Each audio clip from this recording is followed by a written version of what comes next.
11 Japanese fighters circle above.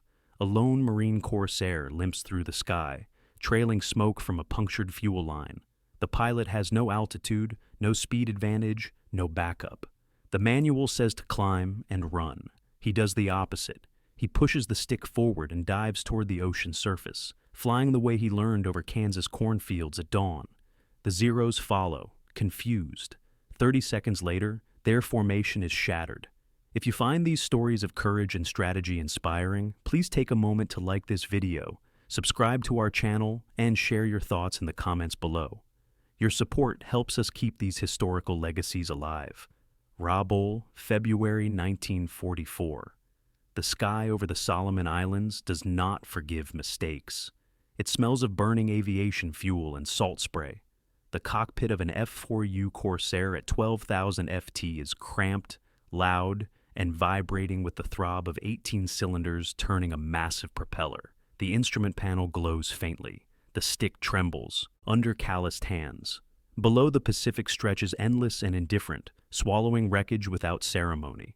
This is Marine Fighter Squadron VMF-124, operating from Torokina Airstrip on Bougainville. They fly long-range escort missions deep into Japanese-held territory. The odds are calculated and brutal. Every sortie costs fuel, machines, and men.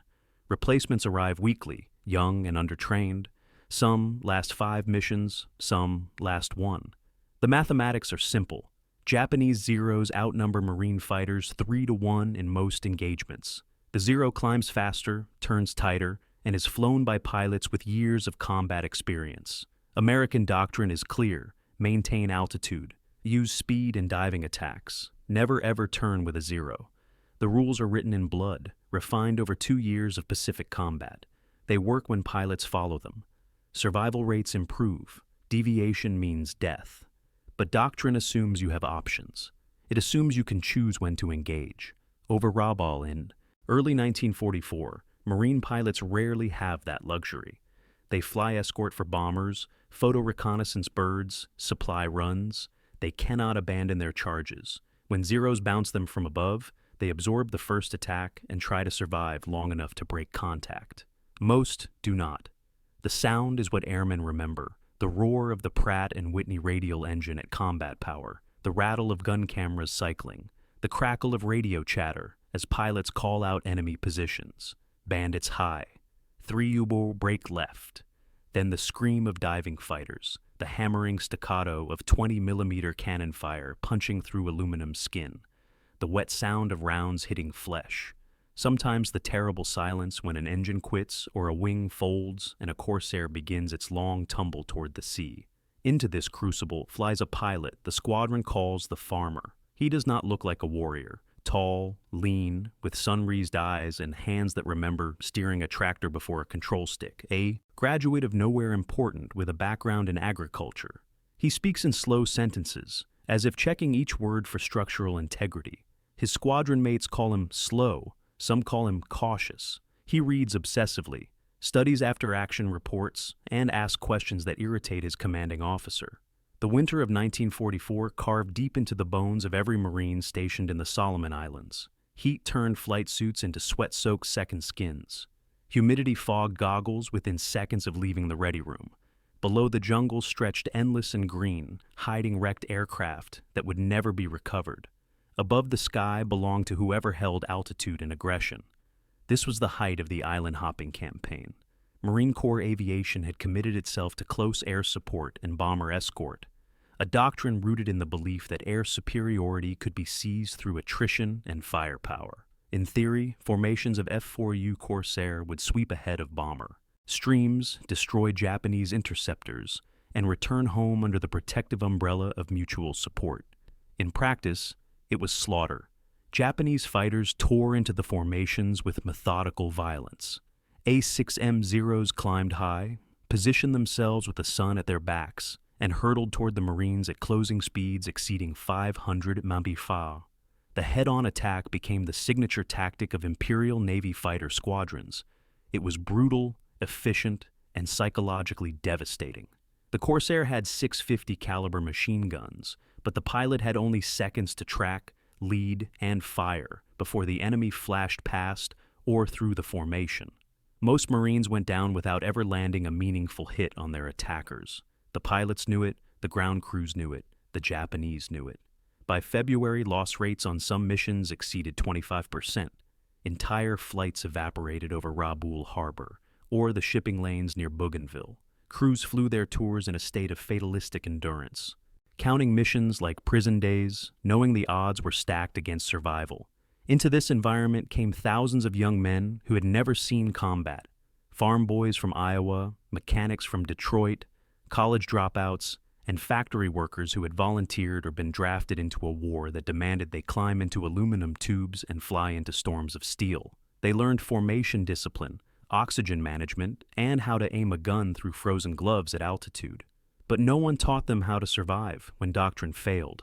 There was no manual for that, just acceptance and luck. VMF 124 tried tactics, tighter formations, staggered altitudes, fighter sweeps ahead of the bombers when fuel allowed. But in early 1944, the Corsairs were pushing their maximum range just to reach targets like Rabaul.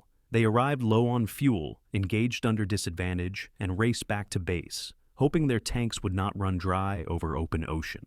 The sound of it all was deafening and unreal. The roar of radial engines at cruise power, the rattle of gun turrets being test-fired, the crackle of radio chatter, then the scream of diving Zeros, the hammering of cannon fire, the wet thud of rounds hitting flesh, and sometimes the terrible silence when a Corsair's engine stopped and the aircraft began its fall toward the sea.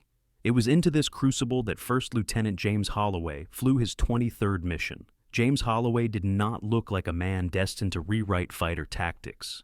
He was quiet, methodical, a thinker more than a talker. Born in Russell County, Kansas in 1918 to farming parents, he spent his childhood surrounded by wheat fields, dust storms, and the constant hum of agricultural machinery. His father ran 200 acres of wheat and corn.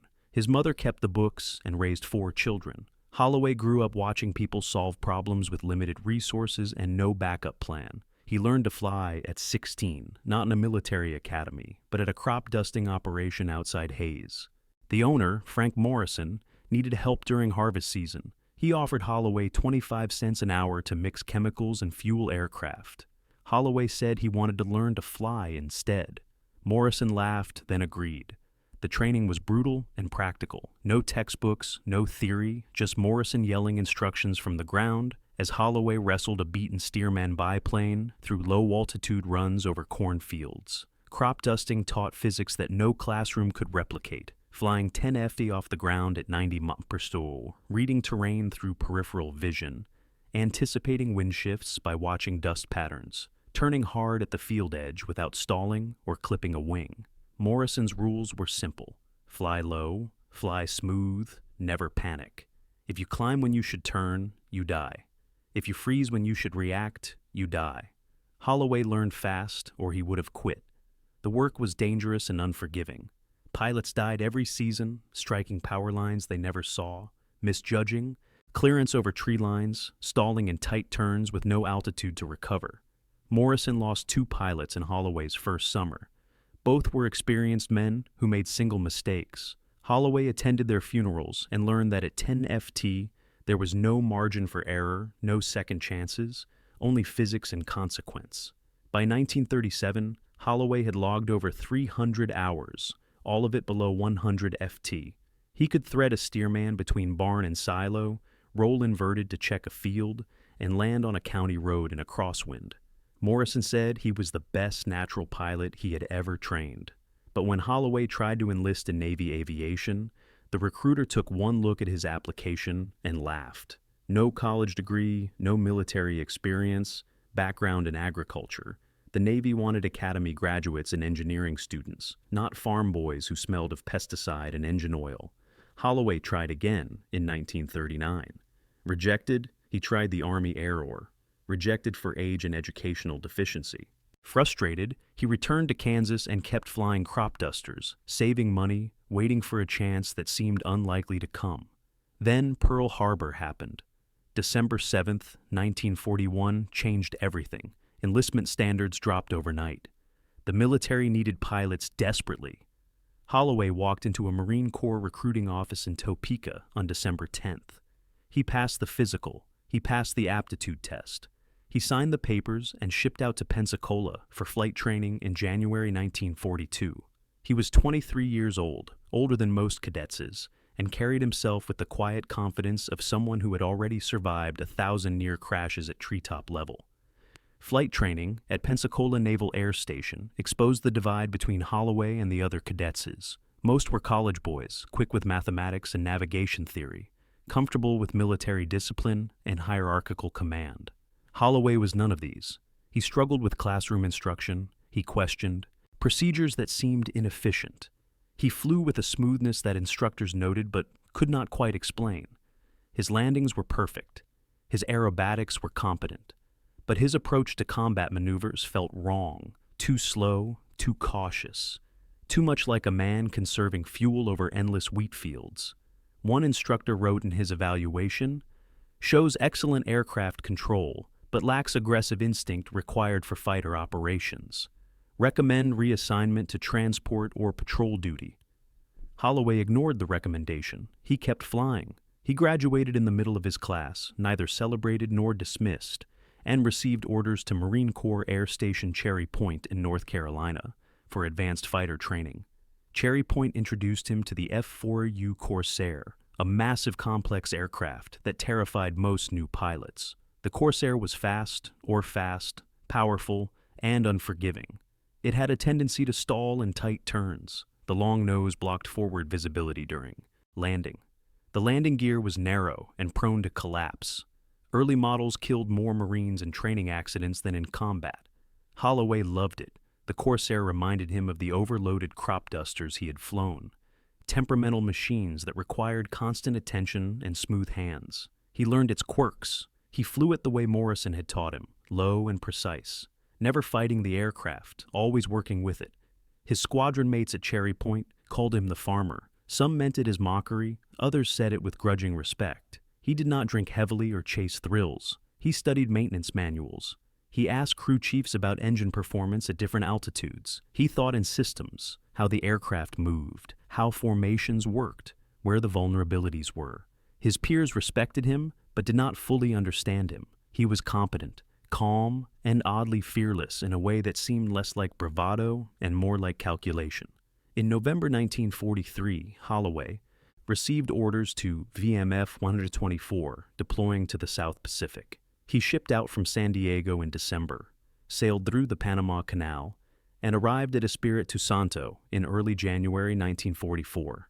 From there, he flew north to Torrequina Area Strip on Bougainville, a muddy slash carved into the jungle, home to 2,000 Marines and a dozen barely functional Corsairs. His new squadron commander, Captain Richard Stafford, was a by-the-book officer, a veteran of Guadalcanal who valued discipline and formation integrity.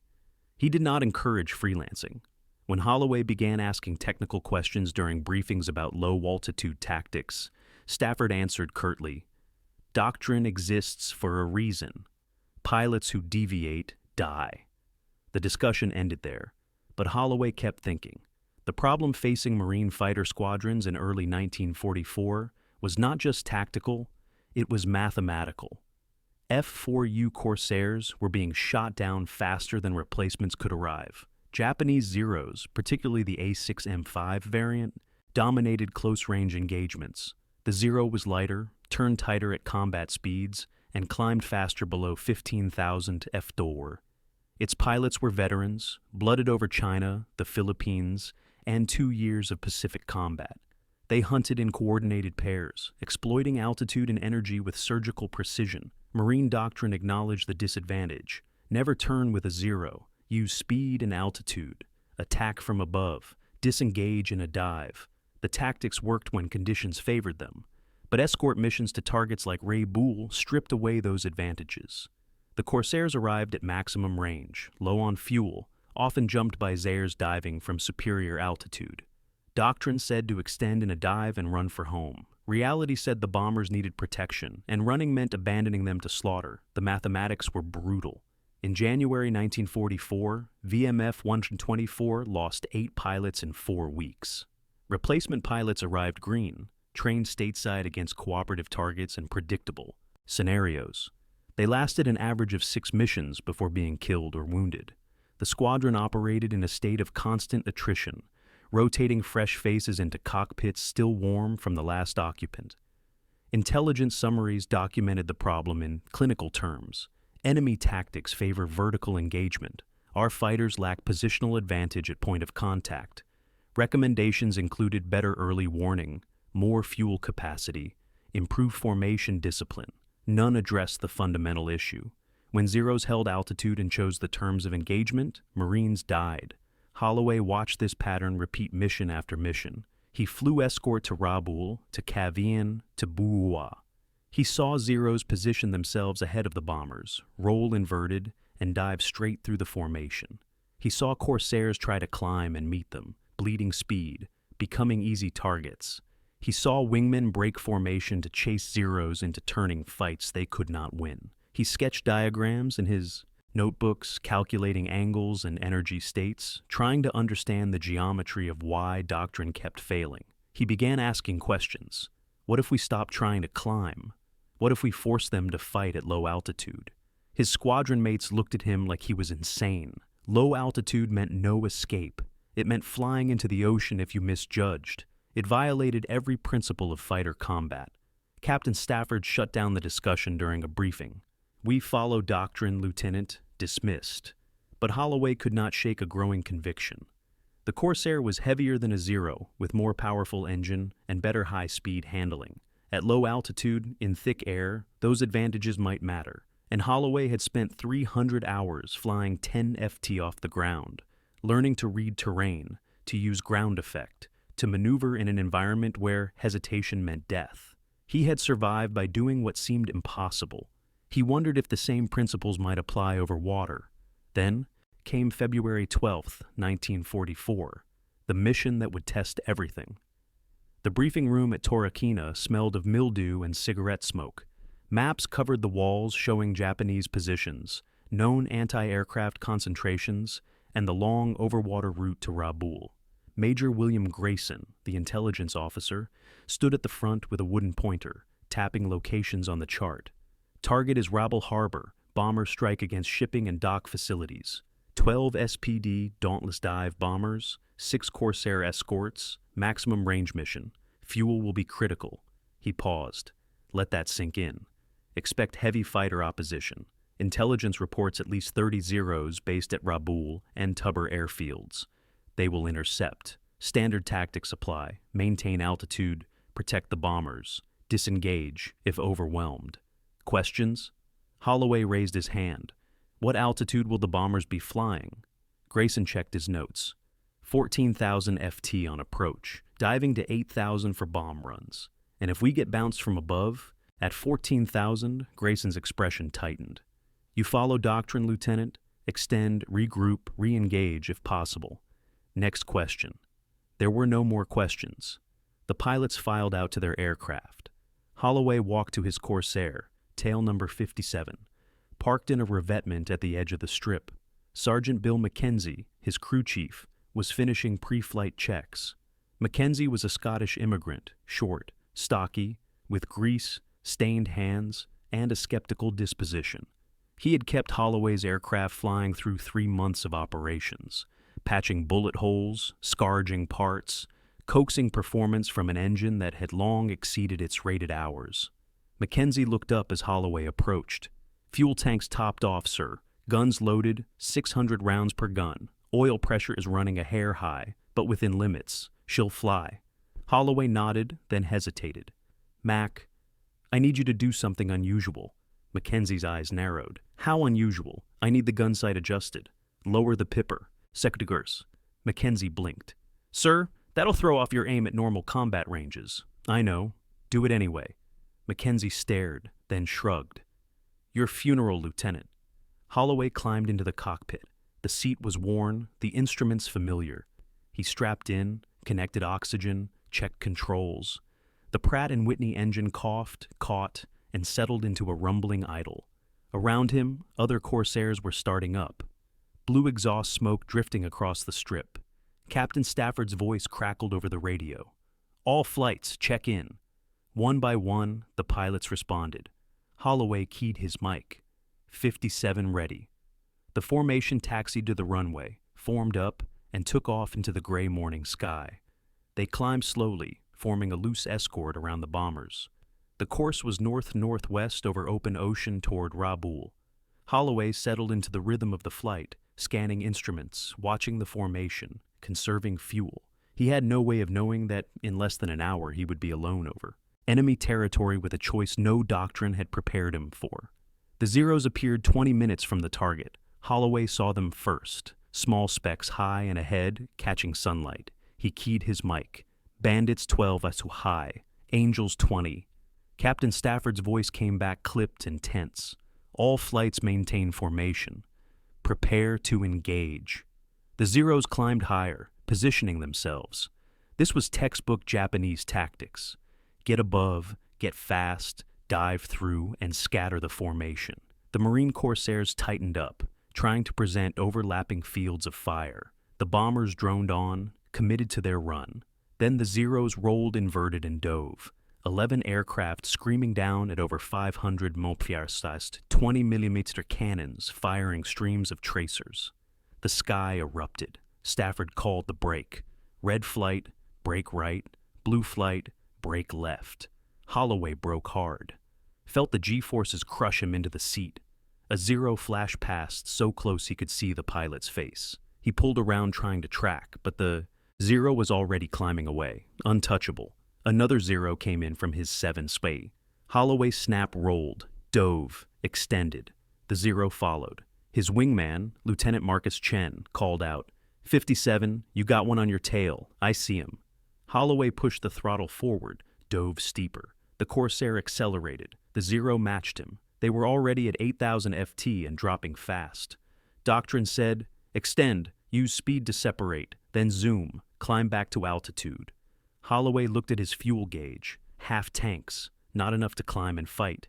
He made a decision that defied every instinct. He pushed the stick forward and kept diving. $6,000 FT, 4,000, 2,000.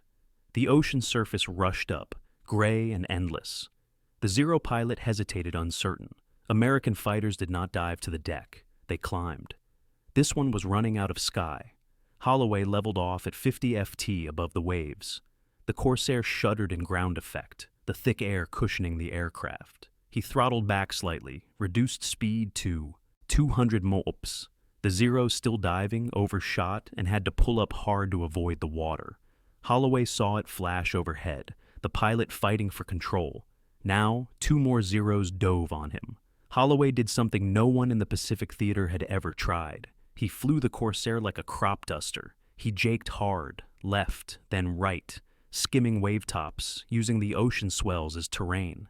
The Zeros tried to follow, but at 50 FT, they lost sight. Picture. The water below confused their depth perception. They pulled up, repositioned. Holloway kept moving. Violent banks, sudden climbs to 100 FT, then drops back to wave level. He was reading the ocean the way he had read wheat fields, anticipating, reacting, never holding a steady line. The Zero circled, frustrated, unable to set up a clean shot. The maneuver had no name. Holloway was operating on pure instinct now. Instinct carved from 300 hours of flying crop dusters through Kansas fields at dawn. He banked hard left, the Corsair's wingtip nearly touching foam. A Zero dove from above, cannon fire stitching the water 20 yards behind him. Holloway pulled up sharply to 100 FT, the sudden climb bleeding speed, but forcing the Zero to adjust its diving angle. The Japanese pilot pulled out late, flashed beneath Holloway, and had to climb away to avoid plowing into the ocean. 2 more Zeros repositioned, coming in from opposite sides, trying to box him. Holloway saw them converging. He did something Morrison had taught him over cornfields. He rolled inverted, pulled through, and reversed direction so violently that the airframe groaned. The Zeros, committed to their intercept angles, shot past each other, their formations disrupted. One pilot climbed, the other broke right, momentarily confused. Holloway dropped back to 50 FT. The ocean surface was his terrain now. He read the swells, the wind patterns, the way sunlight reflected off the water. He janked right, following the trough of a wave, then snap rolled left as another zero made. A gunnery pass. The thick air at sea level gave the Corsair unexpected stability. Ground effect cushioned the aircraft, reducing the need for constant trim adjustments. The Corsair's weight, a disadvantage at altitude, became an anchor here, preventing it from being thrown around by turbulence. The Zeros were struggling. At 50 ft, their speed advantage evaporated. They could not dive on him without risking a water impact. They could not turn with him at this altitude without losing sight of the horizon. Holloway was flying in an environment they had never trained for, using the ocean as a wall that compressed their attack geometry. He throttled up, accelerated to 250 mph, and flew straight for 30 seconds. 3 Zeros lined up behind him, thinking they had him cornered. Holloway waited, counted silently, then chopped throttle, and deployed 15 degrees of flap. The Corsair decelerated violently. The lead Zero overshot, its pilot yanking back on the stick to avoid collision. The second. Zero broke left. The third pulled up. Holloway retracted flaps, added power, and turned inside the climbing Zero's arc. For the first time in the engagement, he had a firing solution. He squeezed the trigger. 650 caliber machine guns hammered. Tracers walked across the Zero's fuselage. Smoke poured from its engine. The Zero rolled right, streaming fuel, and augured into the ocean 200 YD ahead. The remaining Zeros circled higher, uncertain. American fighters did not fight like this. They did not stay low. They did not use the water as a shield. This pilot was breaking every rule, and it was working. Holloway checked his fuel gauge, less than a quarter tank. He had maybe 20 minutes before the engine quit. He turned south, staying at 50 ft, jinking randomly, making himself an impossible target. The Zeros followed for a few minutes, then broke off, unwilling to burn fuel, chasing a single aircraft at wavetop level. Holloway was alone. The flight back to Torquemada took 43 minutes. Holloway stayed at 50 ft until he crossed into Allied airspace, then climbed slowly to conserve fuel. His engine coughed twice, starved for gas, but kept running. He raised the tower on the radio. 57, requesting priority landing. Low fuel, the tower cleared him immediately. He brought the Corsair in on fumes, touched down hard, and rolled to a stop at the end of the runway. The engine died as he turned off the taxiway. Ground crew ran toward him. Hollow unbuckled, climbed out, and stood on the wing, legs shaking from adrenaline and fatigue. Sergeant Mackenzie arrived first, staring at the aircraft. "Sir, your wings are covered in salt spray. How low were you flying?" "Lower than I should have been," Holloway said quietly. Captain Stafford arrived minutes later, alive, but furious. His Corsair had taken hits in the fight, and he had lost one pilot, Lieutenant Chen. Holloway's wingman. Stafford walked up, jaw tight. "Where the hell were you, Holloway? You disappeared off the radio." "Engaged at—" "Low altitude, sir. I had 11 Zeros on me." Stafford blinked. 11? "Yes, sir." Holloway's voice was calm, factual. "They bounced me after the initial break. I went to the deck, flew wave-top level, used ground effect and terrain masking. They could not set up clean attacks. I splashed one confirmed, damaged 2 more, and broke contact." Stafford stared. "You flew at wave-top level." "For how long?" "Approximately 18 minutes, sir." "That is insane. You violated doctrine. You risked the aircraft." "I saved the aircraft, sir, and myself." Stafford opened his mouth, then closed it. He looked at Mackenzie. "Confirm his gun camera footage. The film was developed within hours." Intelligence officers watched in silence as the grainy black and white footage showed a Corsair flying impossibly low, skimming waves, executing maneuvers that seemed to defy physics. They saw Zeros overshooting, struggling, breaking off. They saw the splash of the confirmed kill. Major Grayson ran the film 3 times, taking notes. He called Holloway in for debriefing that evening. "Explain your tactics, Lieutenant." Holloway described the maneuver methodically. Flying at 50 ft compressed the attack geometry. Ground effect gave stability.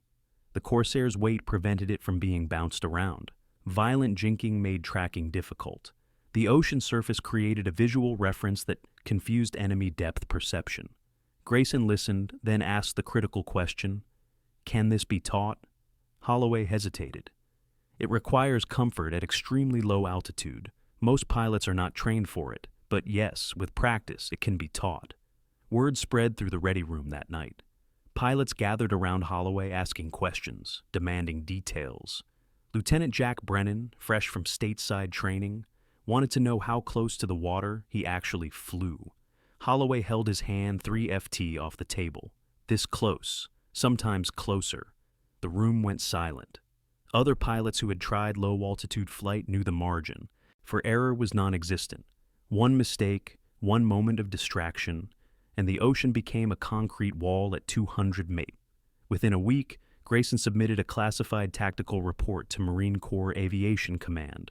The report included gun camera footage, Holloway's debrief, and a recommendation to incorporate low-altitude evasion tactics into training syllabi. The response was cautious but interested. VMF 124 was authorized to conduct experimental training flights. Holloway was assigned to instruct. Holloway flew 16 more combat missions before his tour ended in May 1944. He trained 6 pilots in low-altitude tactics. 3 survived the war. The technique spread quietly through Marine squadrons in the Pacific. Pilots called it crop dusting or wave hopping. Intelligence reports from captured Japanese pilots mentioned American fighters using unpredictable low-altitude evasion over water. One report described it as flying like a frightened bird skimming the ocean. By summer 1944, Corsair loss. Rates in the Solomons had dropped by 12%. Not all of it was due to Holloway's tactics. New aircraft arrived, pilot training improved. Japanese opposition weakened as their experienced pilots were killed.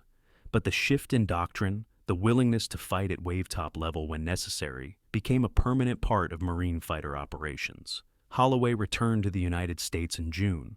He was awarded the Distinguished Flying Cross for his actions over Rabaul. This citation mentioned exceptional airmanship and innovative tactics. It did not mention crop dusting. He spent the remainder of the war as an instructor at Cherry Point, teaching new pilots energy management and low-altitude maneuvering. He never boasted. He never claimed to have changed anything. He simply taught what he knew. When the war ended, Holloway returned to Kansas. He married a school teacher named Helen in 1946. They bought a farm outside Hayes, 200 acres of wheat and corn. Holloway flew crop dusters again, teaching the next generation of agricultural pilots the same techniques Morrison had taught him. He spoke rarely about the war. When pressed, he would say only that he did what the situation required. He died in 1983 at the age of 65 of heart failure quietly in his sleep. His obituary in the Russell County Register mentioned his military service and his work as a crop duster. It did not mention Rabaul. Most people who read it did not know what he had contributed. But in Marine Corps training manuals, the technique survived. Low-altitude evasion became a standard component of fighter tactics. Modern pilots learned ground effect exploitation, terrain masking, and high-G defensive maneuvering at sea level. The principles are taught without attribution and coded in doctrine stripped of their origin story. In flight schools today, instructors still reference the Rabaul incident when teaching defensive tactics. Though few know the pilot's name, they show gun camera footage of a Corsair, dancing at wavetop level, defying physics and doctrine simultaneously. The students watch in silence, seeing what their predecessors saw 80 years ago. A farmer who understood that survival sometimes meant flying where angels feared to tread. Holloway's legacy was not written in medals or monuments. It was written in the survival of pilots who used his tactics decades later, in the doctrine that quietly incorporated his insights and the understanding that sometimes the safest place to fly is where instinct says never to go. The idea endured. The man faded. That was how he would have wanted it. Thank you for watching. If you enjoyed this historical deep dive, please like the video, subscribe to the channel, and tell us in the comments which historical figure we should cover next.